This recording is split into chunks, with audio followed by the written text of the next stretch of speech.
Oke, Assalamualaikum warahmatullahi wabarakatuh. Waalaikumsalam warahmatullahi wabarakatuh. Kita lanjut untuk jurnal ketiga dan jurnal terakhir dalam diskusi kali ini. Kita akan mengangkat jurnal ketiga dengan judul Keselamatan dan Kesehatan Kerja pada Pelaksanaan Proyek Konstruksi dengan studi kasus proyek PT Prakindo Utama.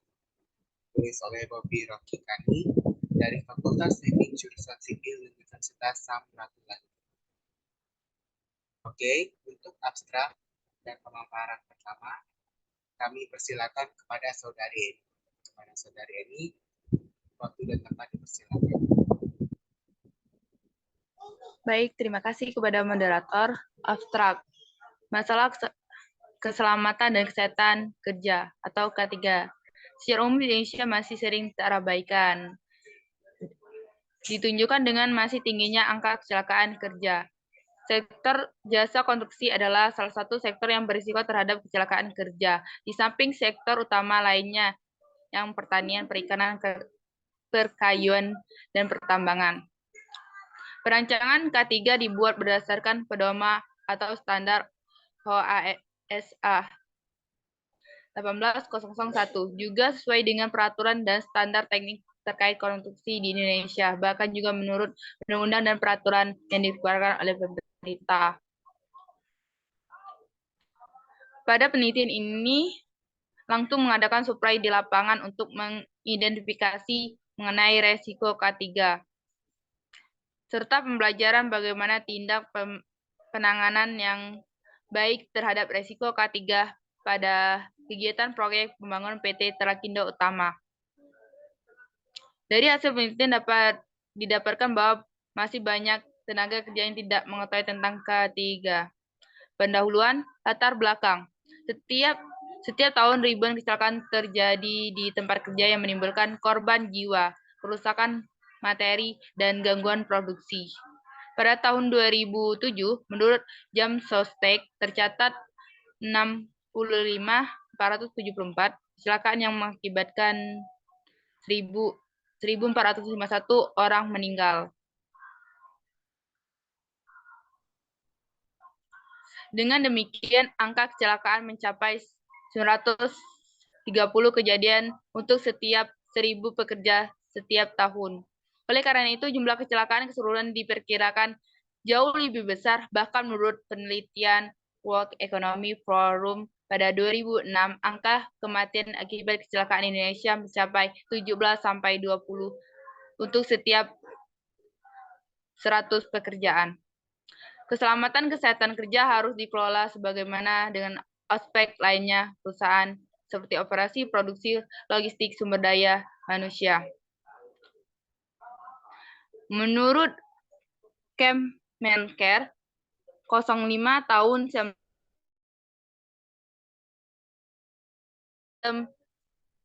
yang meliputi struktur organisasi atau desain tanggung jawab pelaksanaan proses dan sumber yang dibutuhkan bagian pengembangan, penerapan, pengajian, dan pemeliharaan kebijakan keselamatan dan kesehatan kerja dalam mengendalikan resiko berkaitan dengan kegiatan kerja guna tercapai cipta tempat kerja yang aman, efisien, dan produktif.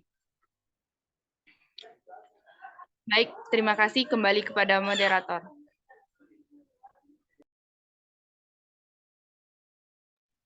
Baik, terima kasih banyak kepada saudara Eni.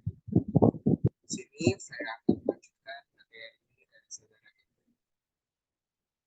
Saya akan kesehatan kerja dalam pengendalian risiko yang berkaitan dengan kegiatan kerja guna terciptanya tempat kerja yang aman, efisien, dan produktif. Berdasarkan hal tersebut, maka penulis mengangkat dan menulis dalam suatu karya ilmiah dengan judul Keselamatan dan Kesehatan Kerja pada Pelaksanaan Proyek Konstruksi. Rumusan masalah. Masalah yang timbul adalah bagaimana melaksanakan manajemen keselamatan dan kesehatan kerja agar tercipta suatu suasana lingkungan dan kondisi kerja yang baik serta nyaman dan aman. Batasan masalah. Pembatasan masalah dalam masalah ini adalah sebagai berikut. Perencanaan keselamatan dan kesehatan kerja di dalam pelaksanaan proyek konstruksi meliputi lingkungan kerja dan jenis-jenis pekerjaan. Dalam penelitian ini bertujuan untuk satu, mengetahui sikap pekerja terhadap penerapan sistem manajemen keselamatan dan kesehatan kerja. Dua, melindungi untuk seluruh tenaga kerja yang ada serta menjamin keselamatan dari setiap pekerja maupun setiap orang yang ada di dalamnya. Dan tiga, memberikan informasi pada tenaga kerja mengenai prinsip pelaksanaan sistem manajemen keselamatan dan kesehatan kerja. Manfaat penelitian yang hendak dicapai dalam penulisan ini seperti agar para tenaga kerja mendapat perhatian yang lebih baik dari kontraktor dan semua unsur yang terlibat dalam pelaksanaan proyek konstruksi. Mengurangi angka kecelakaan kerja menuju zero accidents. Dan yang ketiga, untuk mengurangi biaya yang diakibatkan oleh kecelakaan, kerusakan, maupun penyakit kerja. Baik, itu saja yang saya sampaikan. Kita kembali kepada materi selanjutnya pada Saudara Rama. Halo, Saudara Rama. Terima kasih. Oke, kepada Kak, silakan. Landasan teori keselamatan kerja adalah keselamatan yang berkaitan dengan mesin, pesawat, alat bekerja, bahan dan proses pengolahan. Landasan bekerja dan lingkungan serta cara kerja serta cara melakukan pekerjaan. Nilai 24. Keselamatan dan kesehatan kerja difilosofikan sebagai suatu pemikiran dan upaya menjamin keutuhan dan kesempurnaan baik jasmani maupun rohani tenaga kerja pada khususnya dan manusia pada umumnya, hasil karya dan budaya mendukung masyarakat makmur dan sejahtera. Sedangkan pengertian secara keilmuan adalah sesuatu yang pengetahuan dan penerapan dalam usaha mencegah kemungkinan terjadinya kecelakaan dan kerja. Keselamatan dan kesehatan kerja tidak dapat dipisahkan dengan proses produksi baik dasar maupun industri. Pembangunan setelah Indonesia merdeka menunjukkan konsekuensi meningkat intensitas kerja yang mengakibatkan pula meningkatnya resiko kecelakaan dan kecelakaan di lingkungan kerja. Undang-Undang Kesehatan Nomor Tahun 1996 bagian 6 tentang kesehatan kerja pada pasal 23 berisi 1. Kesehatan kerja diselenggarakan mewujudkan produktivitas kerja yang optimal. 2. Perlindungan kesejahteraan kerja mencegah penyakit akibat kerja dan syarat kesehatan kerja. Setiap tempat kerja wajib menyelenggarakan kesehatan kerja mulai di slide bawah. Silakan adalah oleh karena latar belakang peristiwa itu tidak dapat terjadi unsur kesengajaan perencanaan. Oleh karena itu penderitaan dari yang paling ringan sampai yang paling berat.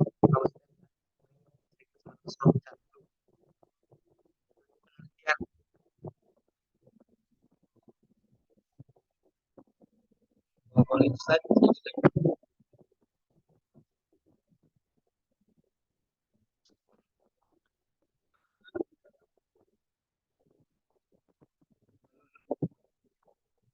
Dengar suara saya.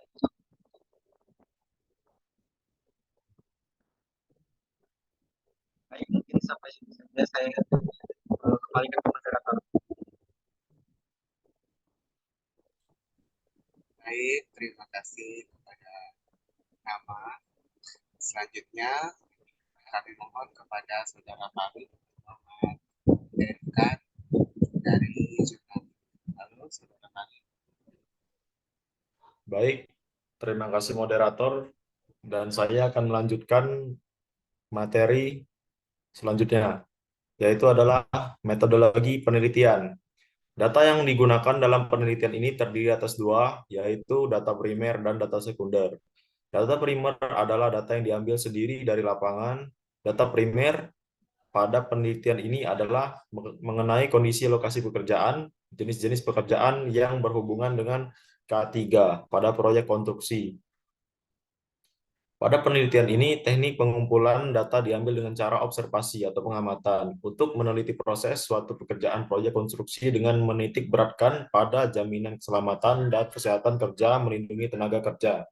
Dari segi proses pelaksanaan pengumpulan data, penelitian ini digolongkan pada observasi non-partisipan atau non-participant observation karena tidak terlibat langsung dalam proses pelaksanaan pekerjaan, namun hanya sebagai pengamat yang hanya mengamati setiap pekerjaan dan kecelakaan-kecelakaan yang terjadi pada proyek konstruksi yang disebabkan oleh beberapa faktor.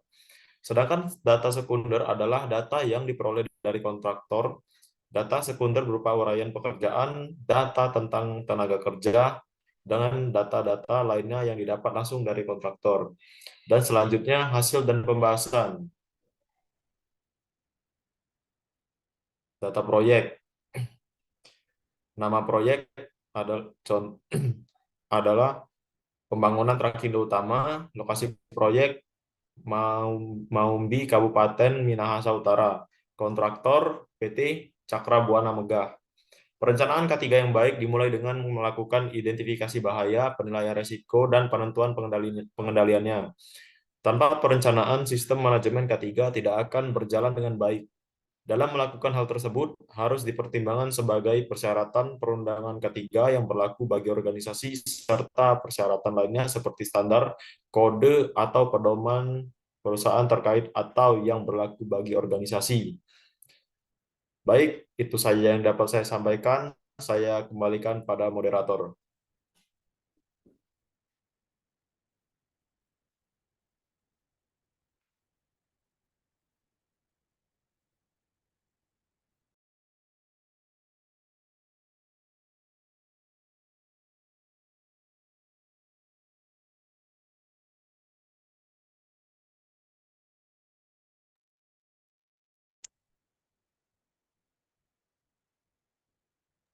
Baik, baik. Maaf. Materi selanjutnya kami persilakan kepada Saudara Madan. Pada kami persilakan. Baik, terima kasih kepada moderator.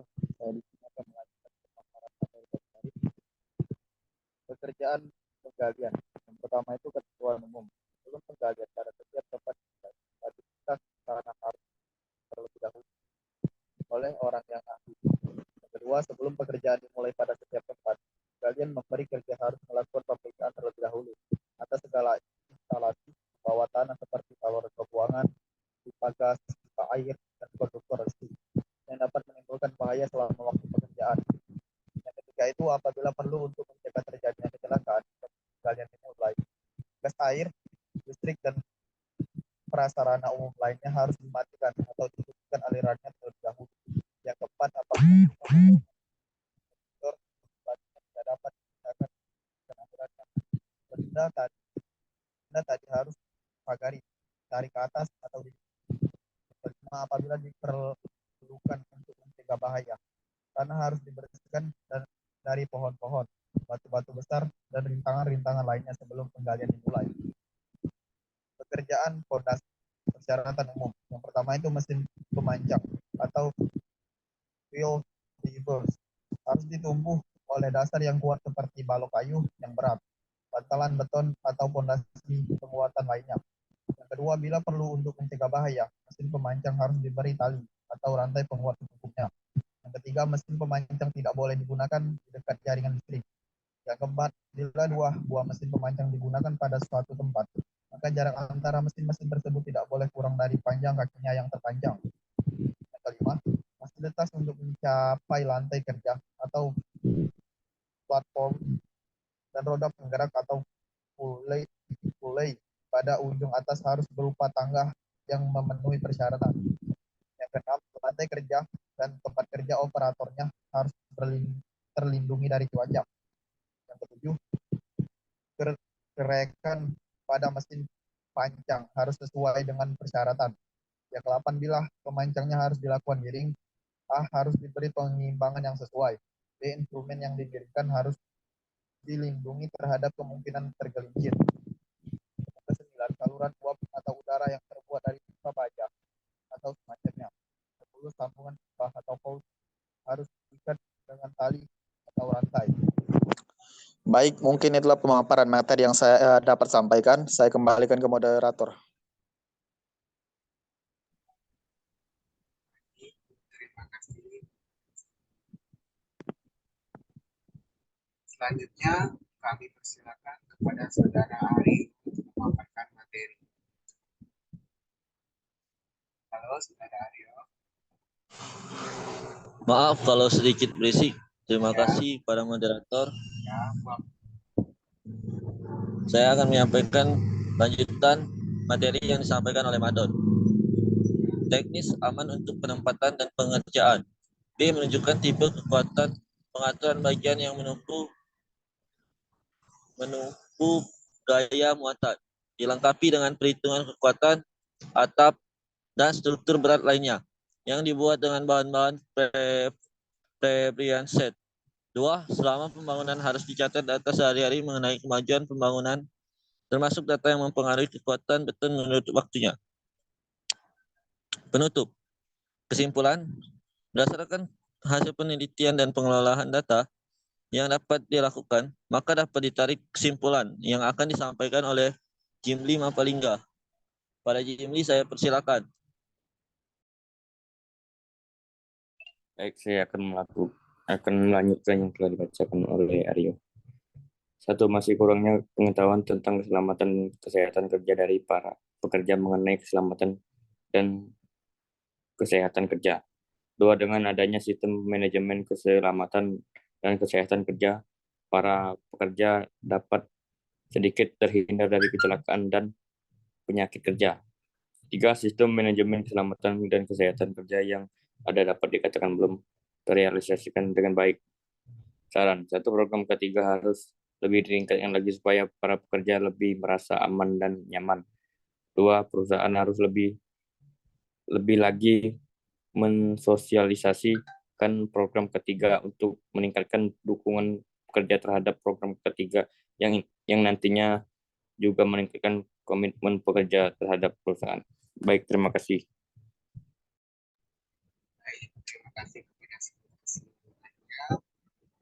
Jadi yang dapat kami sampaikan. Demikian dari kelompok 10, saya Ridho Lawal Hussein dan Ari Bimantoro, Cindi Mapalingga, dan Ramadan, Rama Afria Darmawan, Erni Arnesa, dan Farid Abdanillah. Kami pamit untuk ini. Wassalamualaikum warahmatullahi wabarakatuh. Waalaikumsalam warahmatullahi wabarakatuh. Waalaikumsalam warahmatullahi wabarakatuh. Warahmatullahi wabarakatuh.